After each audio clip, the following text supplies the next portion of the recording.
الحمد لله وحده والصلاة والسلام على من لا نبي بعده اما بعد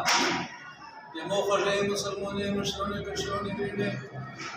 دادی کری صاحبہ چکیمہ جماعت سے مرکزی رویت اعلان شمالی وزیرستان خصوصاً دی میرمشاہ علاقہ سے کیمہ مرکزی رویت اعلان کمیٹیوں دے ہے دا مشرون دی اجلاس تا دے اسے دا بعد دو ٹولے خلق دا چے دے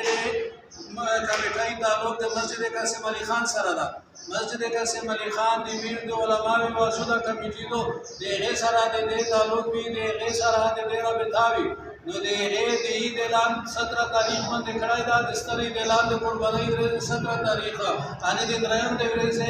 درہم دے سے اعلان دے کڑائی دا میر دا کمیٹی جو دو دے کاری سے جماعت والا دے غیاد 17 تاریخ دے عید اعلان دا درہم کو ریز بندے 17 تاریخ بندے میں دے ٹول صوبہ سرحد دے ٹول پاکستان سمرا سودے کمیٹائی دی دے 17 تاریخ بندے دے عید آوالا ریز بھی دے درہم کو ریز بندے اللہ رب العالمین دا ٹول مسلمان تا مبارک وگر سوی اللہ ٹول مسلمان قربانی کبیرہ کو انشاءاللہ دغا سے دکھنا